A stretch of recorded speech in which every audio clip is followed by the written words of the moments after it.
This is Daily Armenia, CivilNet's daily news digest. Here's what's making headlines in Armenia today. Armenia's foreign ministry has condemned Israel's overnight airstrikes on Iran and is calling for an immediate end to hostilities. In a statement today, the ministry said the unilateral attack on Iran is deeply concerning, especially coming just hours before a new round of negotiations, which now face serious risks. Yerevan warned that actions like this threaten not only regional stability but global peace. The statement comes after Israeli airstrikes reportedly hit uranium enrichment sites, missile bases, and several major cities across Iran. Israeli officials described the strikes as a preemptive move aimed at crippling Iran's nuclear program. Iranian sources say the attack killed Islamic Revolutionary Guard Corps commander Hossein Salami, along with other senior IRGC officers and nuclear scientists. The Israel Defense Forces claimed the operation was necessary because Iran was, in their words, closer than ever to developing nuclear weapons. Iran has promised a powerful response against both Israel and the United States. However, Washington has denied any role in the attack.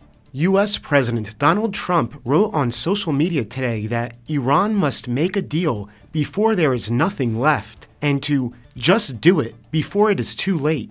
Today in Prague, at the Global Security Conference, Armenian Prime Minister Nikol Pashinyan said, "Let me express our concern and condemnation connected with Israel's latest action, the strike on Iran. It puts under question the fragile stability that we have in the region, and we are very concerned." The foreign ministry called for restraint and the urgent resumption of diplomatic efforts to avoid further escalation. When asked about whether there was concern that Azerbaijan may use the opportunity of strikes on Iran to attack Armenia, Deputy Defense Minister Arman Sargsyan told reporters, "I do not have any worrying data at the moment." He added, "Any escalation in the region should naturally cause concern for all of us." As a result of the strikes, Yerevan Zvartnots International Airport suspended flights to Tehran, Tel Aviv, and Dubai.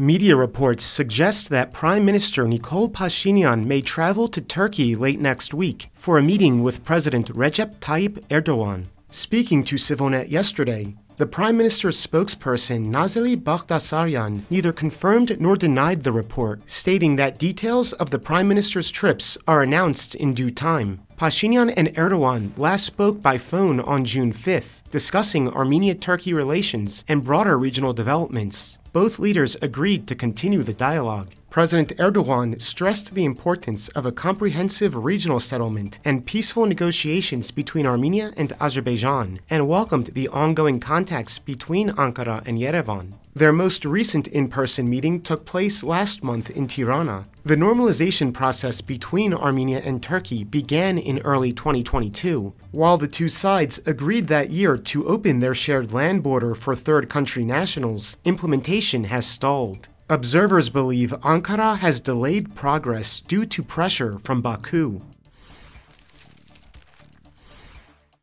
CivilNet recently hosted the former president of the International Criminal Court, Dr. Silvia Fernandez de Gurmendi, for a discussion on Armenia's recent joining of the ICC and how it can benefit smaller states like Armenia. She also details why international justice remains challenging in a politically fractured world, and how Armenia and the court can mutually strengthen each other. Find a link to the broadcast in this video's description.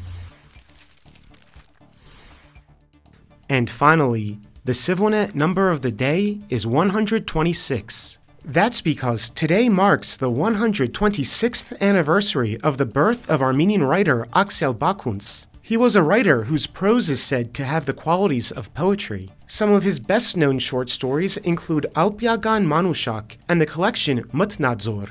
Bakuns was close friends with the poet Yegishe Charens, and they both unfortunately met the same end, executed during the Stalinist purge of 1937. Bakuns' childhood home in Goris is now open to the public as a museum.